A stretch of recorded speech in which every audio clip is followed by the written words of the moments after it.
When football legends talk about Diego Maradona, their words show just how special he truly was. This is what the greatest players say about the man who changed the game. He's so revered, he's worshipped in Argentina. He constantly had a huge entourage around him. And I went to see a game, and I'll never forget it, see Boca Juniors play, and he had his own little box there, and I went with his family, and he's standing there, and the atmosphere was unbelievable at this game. And his family, one of his daughters was literally holding him, and he's screaming over the balcony, holding him so he wouldn't actually fall off. I mean, he had such an incredible passion for the game.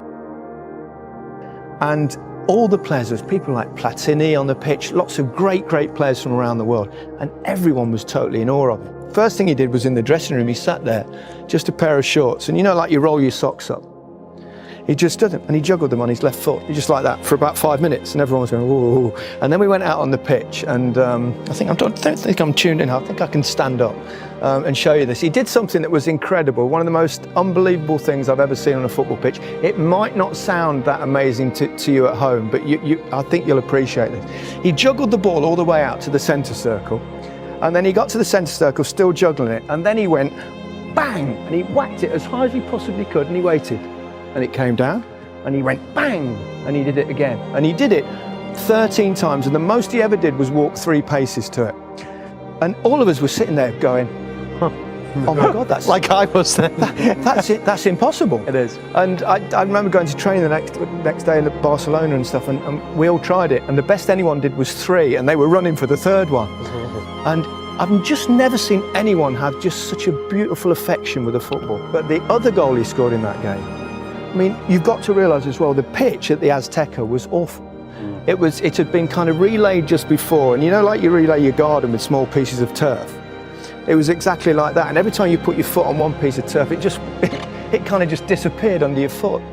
And to do what he did, that little pivot and turn on the halfway line, and then go past the players like they weren't there, was just a most remarkable thing. It's the closest in my life that I've ever felt like I ought to applaud someone else scoring a goal. Obviously I didn't, because you get destroyed back home, but he was head and shoulders the best player of my generation. What were the tactics in that game, Gary? Were you man-to-man marking him? Or? No, because we'd never really played man-to-man marking. So what we actually did, and we talked, it was basically, as soon as he gets the ball, whoever's closest, you get to him. The trouble with man-to-man marking, because he was so clever, once he beats one, then what happens? Yeah. And so it was a difficult one, but whatever we tried, it didn't work. It didn't work. There was a banner in Argentina, I think 1 year ago I read it, that it said, no matter what you have done with your life, Diego, it matters what you have done for our lives. Well, I was a little boy with my dad, sometimes came to Barcelona to see Maradona playing football. It was incredible. Unfortunately, had a great injury, big injury. And his period was short. When I arrived to the academy, he leaves to Napoli. I could not share time of being there in the academy of Barcelona, being close more for the Barcelona games. But his impact in the world football of his career, and the love and the joy, and I was not in the locker room with him, but all the people who was with him in the locker rooms expressed how his generosity, his thinking for all of them, defend the position to make a better world football, and on the pitch was something unique. For 1 or 2 generations, was a player like said, wow, what a player is playing right now. So it's sad news. We knew that it was not perfect, and yeah, a big hug for all his family. Maradona and Diego. Maradona, the world knows. The world never forget. I made sure that my son knows a lot about him, even being born after Diego Maradona as a player. And I know that my son will make sure that one day when he's a father, he will not let his kids forget who he is. In my big defeats, he would always call me. In my victories, never. But I will miss Diego, and I still, of course, I'm very sad, but I have a smile because with him, every minute I spent with him was to laugh. Diego Maradona was was my idol growing up. He was a person that, well, I was always born into a football family, but he was the player on the world stage that made me fall in love with the game.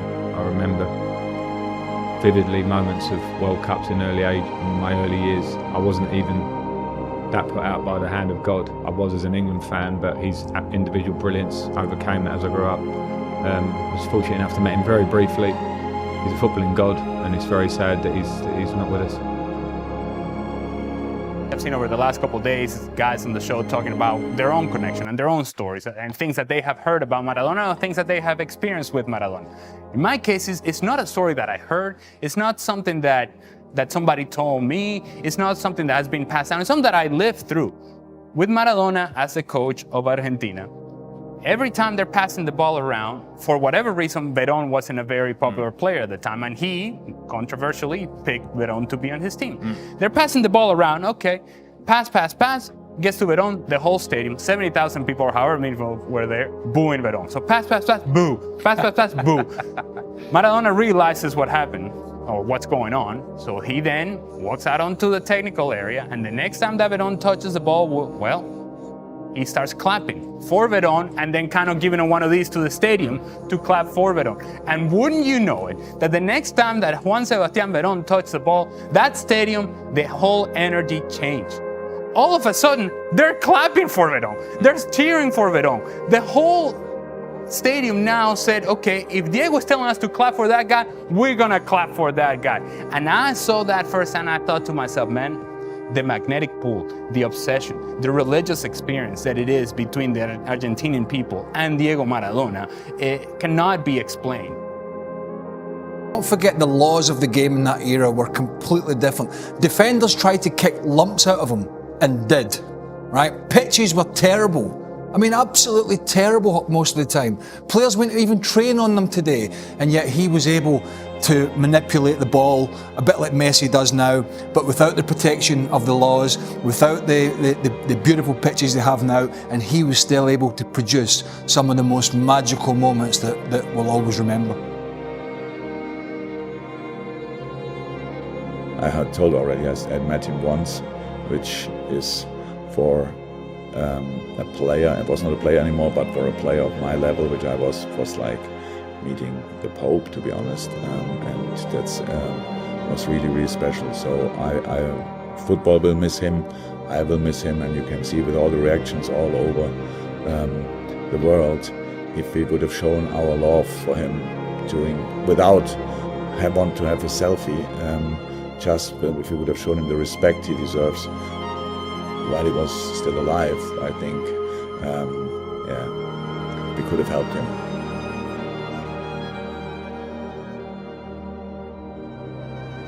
Well, absolutely. Diego Armando Maradona was one of the best ever, and this is a very, very sad day, a very sad moment for world football.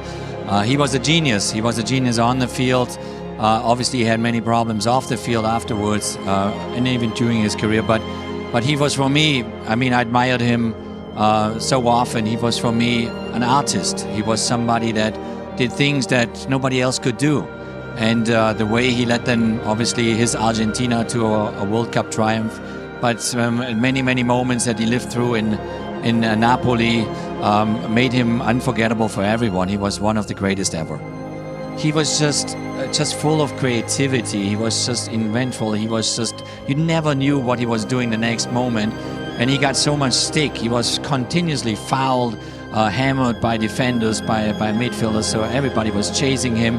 And he always found solutions. Maradona was a genius in finding solutions on the field. The goals that he scored were so creative, were just it's just unique. He was just unique.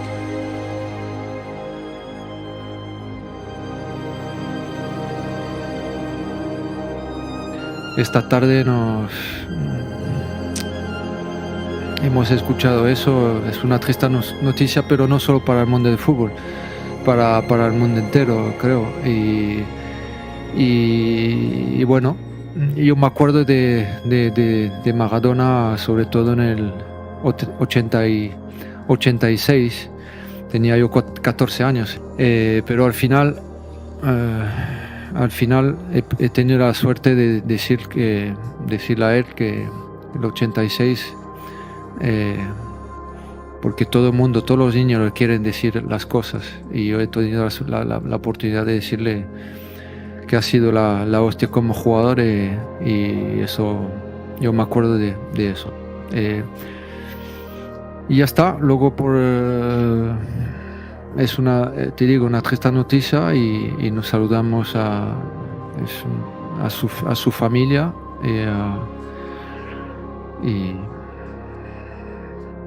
y bueno, que descanse en paz.